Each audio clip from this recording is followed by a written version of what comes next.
आप सभी को नमस्कार। और आज अपनी अगली क्लास है प्रत्यय के ऊपर। उससे पहले हम उपसर्ग से संबंधित क्लास अपलोड कर चुके हैं, एक बार उसे आप देखें, उसके बाद प्रत्यय को देखें। आइए देखते हैं प्रत्यय किसे कहते हैं। प्रत्यय जो होते हैं दो शब्दों से मिलकर बने हैं, प्रति प्लस अय। प्रति का अर्थ होता है साथ में या साथ साथ, और अय का अर्थ होता है जुड़ना। जुड़ना मतलब शब्द के साथ में जुड़ना। प्रत्यय किसे कहते हैं, इसकी परिभाषा देख लेते हैं। वे शब्दांश जो किसी शब्द के साथ लेकिन उसके बाद में या अंत में जुड़कर उसके अर्थ को परिवर्तित कर देते हैं, प्रत्यय कहलाते हैं। उदाहरण के तौर पर अगर हम देखें, जैसे कि लोहा शब्द में अगर आर प्रत्यय जुड़ेगा तो क्या बन जाएगा, लोहार, यानी कि जो लोहे का काम करता है। पढ़ एक क्रिया है, इसमें अगर आकू प्रत्यय जोड़ेंगे पढ़ाकू हो जाएगा। और पढ़ने वाला जिसे हम कहते हैं, पढ़ एक धातु रूप कहते हैं। आगे और भी इसके प्रकार हैं। प्रत्यय के कितने प्रकार है वो हम देख लेते हैं। प्रत्यय के मुख्य रूप से दो टाइप होते हैं, कृत या कृदंत प्रत्यय, तदित प्रत्यय। कृत या कृदंत प्रत्यय उसे कहते हैं जो क्रिया अथवा धातु के साथ जुड़ते हैं, और तदित प्रत्यय उन्हें कहते हैं जो संज्ञा, सर्वनाम और विशेषण के साथ जुड़कर के नए शब्दों का निर्माण करते हैं। तो आइए हम सबसे पहले जानेंगे कृत प्रत्यय किसे कहते हैं, और ये इन प्रत्यय के जुड़ने से कौन कौन से शब्दों का निर्माण होता है वो भी हम अभी देखेंगे। आइए इसके और उदाहरण हैं। अगला उदाहरण है अक प्रत्यय। अक प्रत्यय से बनने वाले शब्द देखो आप। लेख, लेख धातु में अगर अक प्रत्यय जोड़ेंगे लेखक बन जाएगा। घात धातु में अक प्रत्यय जोड़ेंगे घातक हो जाएगा। वाच धातु में अगर अक प्रत्यय जोड़ेंगे वाचक हो जाएगा। गे धातु में अक प्रत्यय जोड़ेंगे गायक हो जाएगा। परोपकार, यहाँ पे ये अलग से शब्द दिया है, परोपकार में पर उपसर्ग लगा हुआ है, जैसा कि आप देख सकते हैं, पर धन उपकार। अगला प्रत्यय है अपना वाला प्रत्यय। इससे बनने वाले प्रमुख शब्द होते हैं, तो हम इन्हें देख लेते हैं। लिख धातु में वाला प्रत्यय जोड़ा लिखने वाला बन गया। चल धातु में वाला प्रत्यय जुड़ा चलने वाला शब्द बन गया। बोल धातु में वाला प्रत्यय जुड़ा बोलने वाला। हंस धातु में वाला प्रत्यय जुड़ा हंसने वाला। गाना धातु में वाला प्रत्यय जुड़ा गाने वाला बन गया। अनीय प्रत्यय देखते हैं, इसके उदाहरण हैं। अनीय प्रत्यय के तो पूछे भी गए हैं बहुत सारे उदाहरण। धातु में ये जुड़ते हैं, तो ये धातु रूप हमें याद रखना है, कभी पूछ सकता है कि प्रत्यय और धातु रूप को अलग कीजिए। जैसे शब्द दे दिया उसने माननीय, माननीय में उसने बताया कि इसमें प्रत्यय और धातु रूप को अलग करके लिखिए, तो यहाँ पे मान धातु हो गया और अनीय प्रत्यय हो गया। इस प्रकार से हम बता देंगे और माननीय शब्द बन जाएगा। रम धातु में अनीय प्रत्यय जुड़ा तो रमणीय हो गया। दृश्य धातु में अनीय प्रत्यय जुड़ा तो दर्शनीय हो गया। ठीक है, ये बहुत ही खास शब्द है, पहले भी पूछा गया है। पूज धातु में अनीय प्रत्यय लगेगा पूजनीय हो जाएगा। पठ धातु में अनीय प्रत्यय लगाया तो पठनीय हो गया। स्मृ धातु में अनीय प्रत्यय लगने से स्मरणीय शब्द आपका बन जाएगा। और भी उदाहरण है। अगला है अन प्रत्यय। बंध धातु में अन प्रत्यय जुड़ा बंधन हो गया। मंथ धातु में अन प्रत्यय जुड़ा मंथन। डक धातु में अन प्रत्यय जुड़ा ढक्कन। झाड़ धातु में अन प्रत्यय जुड़ा झाड़न। खुरच धातु में अन प्रत्यय जुड़ा खुरचन। और चल धातु में अन प्रत्यय जुड़ा तो चलन हो गया। इसके अलावा आई प्रत्यय से बनने वाले शब्द हम देखेंगे। आई प्रत्यय से भी बहुत सारे शब्द बनते हैं, जैसे कि धातु में जुड़ने पर नए शब्दों का निर्माण होता है। लिख धातु में आई प्रत्यय जुड़ा लिखाई। लड़ना में आई प्रत्यय जुड़ा लड़ाई। चढ़ धातु में आई प्रत्यय जुड़ा चढ़ाई। पढ़ में आई प्रत्यय जुड़ा तो पढ़ाई हो गया। पिठ में आई प्रत्यय जुड़ा तो पिटाई हो गया। और सींच में आई प्रत्यय जुड़ा तो सिंचाई हो गया। अगर आपसे पूछा जाए कि रटंत में कौन सा प्रत्यय लगा हुआ है, तो रट धातु है और अंत प्रत्यय जुड़ा है। यहाँ भिड़ंत है तो भिड़ धातु में अंत प्रत्यय जुड़ा है, तो भिड़ंत शब्द आपका बना है। अगला है आन प्रत्यय, जिससे भी महत्वपूर्ण उदाहरण पूछे गए हैं। लाद धातु में आन प्रत्यय जुड़ा लदान हो गया। उड़ धातु में आन प्रत्यय जुड़ा तो उड़ान। और उठ धातु में आन प्रत्यय जुड़ने पर उठान। और लग धातु में आन प्रत्यय जुड़ने से लगान शब्द बनता है। और मिल धातु में आन प्रत्यय जुड़ने से मिलान शब्द बनता है। नोट धातु और प्रत्यय देखिए, चिल्ला में आहट प्रत्यय जोड़ा चिल्लाहट हो गया। घबरा में आहट प्रत्यय जोड़ा घबराहट हो गया।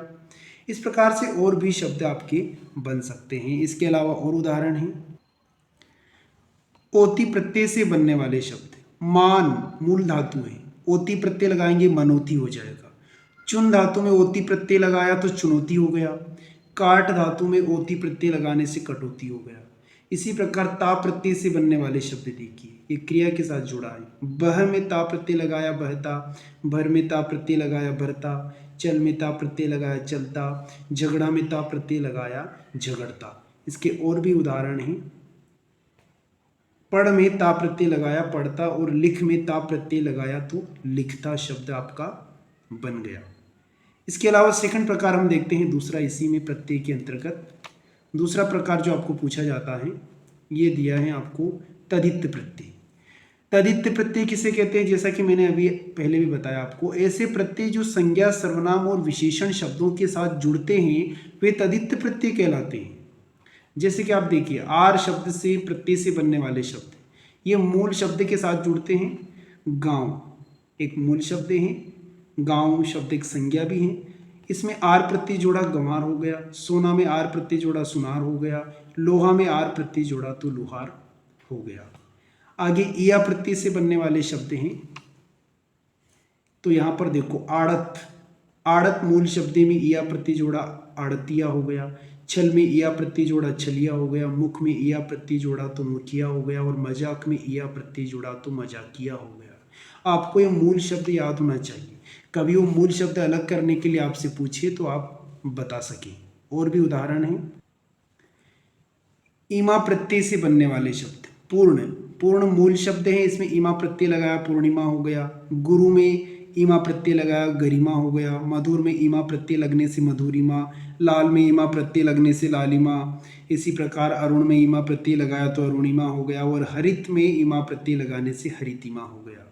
इसके अलावा पन प्रत्यय जो होता है, जैसे कि हम बोलते हैं ना, बचपन है, बड़प्पन है, लड़कपन है, ये सारे प्रत्यय से बने हुए शब्द होते हैं। जैसे कि यहाँ बच्चा शब्द है, इसमें पन प्रत्यय लगाया बचपन हो गया। लड़का में पन प्रत्यय लगाया लड़कपन हो गया। ये संज्ञा शब्द भी हैं, इसमें विशेषण भी हैं, और संज्ञा भी आ गया, विशेषण भी आ गया। सर ये इस प्रकार से वो जुड़ने वाले शब्दों का निर्माण होता है, उसे हम क्या कहते थे? तदित प्रत्यय। छोटा में पन प्रत्यय लगाया छुटपन। बड़ा में पन प्रत्यय लगाने से बड़प्पन हो गया। भोला में पन प्रत्यय लगाया भोलापन। इसी प्रकार अपनापन, पागलपन, इस प्रकार से ये पन प्रत्यय से बनने वाले शब्द हैं। अब हम ता प्रत्यय से बनने वाले शब्द भी इसमें देखेंगे। मधुर में ता प्रत्यय जोड़ा मधुरता हो गया। सुंदर में ता प्रत्यय जोड़ा सुंदरता। मित्र में ता प्रत्यय जोड़ा मित्रता हो गया। चतुर में ता प्रत्यय जोड़ा तो चतुरता हो गया। कुरूप प्लस ता बराबर कुरूपता, यानी कि बेसुंदर। आवश्यक में ता प्रत्यय जोड़ा आवश्यकता हो गया। इस प्रकार से प्रत्यय से किस प्रकार शब्द बनते हैं वो आपको पता चल गया होगा। अगला प्रत्यय है अपना एरा प्रत्यय। चाचा में अगर एरा प्रत्यय जोड़ेंगे तो चचेरा हो जाएगा। मामा में एरा प्रत्यय जोड़ेंगे ममेरा हो जाएगा। फूफा में एरा प्रत्यय जोड़ेंगे फुफेरा हो जाएगा। मौसा में एरा प्रत्यय हमने जोड़ा तो मौसेरा हो गया। इस प्रकार आपसे वो प्रश्न पूछ सकता है कि चचेरा शब्द में मूल शब्द और प्रत्यय अलग करके लिखिए। तो इस प्रकार से आपको प्रश्न पूछे जाते हैं, इसलिए आपको ये याद होना चाहिए। इसके और भी उदाहरण हैं। मनु यहाँ पे मूल शब्द हैं, इसमें अ प्रत्यय लगाया ना तो मानव शब्द बन गया। ये बहुत ही आईएमपी है जो मैंने यहाँ पर आपको दिए हैं, ये बहुत ही खास हैं और बहुत बार पूछे गए हैं। पांडु शब्द में उपसर्ग अ प्रत्यय लगाने से पांडु में अ प्रत्यय लगाने से पांडव हो जाएगा। कुरु में अ प्रत्यय लगाने से कौरव हो जाएगा। यदु में अ प्रत्यय लगाने से यादव शब्द बनेगा। रघु में अ प्रत्यय लगेगा तो राघव बनेगा। और दनु में अ प्रत्यय लगेगा तो दानव बन जाएगा। गुरु में अ प्रत्यय लगने से गौरव बन जाएगा। और कुशल में अ प्रत्यय लगाने से कौशल बन जाएगा। इस प्रकार से वो आपसे पूछ सकता है कि पांडव शब्द में प्रत्यय और मूल शब्द अलग करके लिखिए। कौरव में करके लिखिए, गौरव में करके लिखिए। इस प्रकार से वो आपसे पूछ सकता है। अगला यहाँ दिया है, कली में ईका प्रत्यय लगाया तो कलिका हो गया। लता में ईका प्रत्यय लगाने से लतिका हो गया। और लेखक में ईका प्रत्यय लगाने से लेखिका हो गया। और बालक में ईका प्रत्यय लगाने से बालिका हो गया। इस प्रकार से भी रूप परिवर्तन हो जाते हैं। अब हम देखते हैं अगला प्रत्यय जो बहुत बार पूछा गया, इक प्रत्यय। इक प्रत्यय से बनने वाले कुछ उदाहरण हैं। शरीर मूल शब्द है, इसमें इक प्रत्यय जोड़ा शारीरिक हो गया। शिक्षण में इक प्रत्यय जोड़ा शैक्षणिक हो गया। और शिक्षा में इक प्रत्यय जोड़ा तो शैक्षिक हो जाएगा। समाज में इक प्रत्यय जोड़ा सामाजिक। बुद्धि में इक प्रत्यय जोड़ा बौद्धिक। माध्यम में एक प्रत्यय जोड़ा माध्यमिक, इसी प्रकार इतिहास में एक प्रत्यय जोड़ते हैं तो ऐतिहासिक हो जाता है। अगला प्रत्यय है आपका आलू प्रत्यय, जिसमें दया में अगर आलू प्रत्यय जुड़ेगा तो दयालु हो जाएगा, ईर्ष्या में आलू प्रत्यय जुड़ेगा तो ईर्ष्यालु हो जाएगा, और कृपा में आलू प्रत्यय जुड़ेगा तो कृपालु हो जाएगा। इस प्रकार है दार प्रत्यय, जो आखिरी प्रत्यय है आपका समझ, मूल शब्द है, इसमें दार प्रत्यय जोड़ा समझदार बन गया, चमक में दार प्रत्यय जोड़ा चमकदार बन गया, थाना में दार प्रत्यय जुड़ने से थानेदार बन गया, जमीन में दार प्रत्यय जुड़ने से जमींदार बन गया। आपको पूछा जा सकता है कि थानेदार में मूल शब्द और प्रत्यय को अलग कीजिए, समझदार में अलग कीजिए, ईर्ष्यालु में अलग करके बताइए, दयालु में अलग करके बताइए। इस टाइप से किसी भी शब्द से आपको पूछ सकता है। ये तो मैंने आपको बहुत सरल सरल उदाहरणों के माध्यम से समझाया है ताकि आप अच्छे से समझ सके। मुझे विश्वास है आपको ये वीडियो पसंद आया होगा। तो ऐसे और भी वीडियो देखने के लिए आप हमसे जुड़ सकते हैं। Thank you.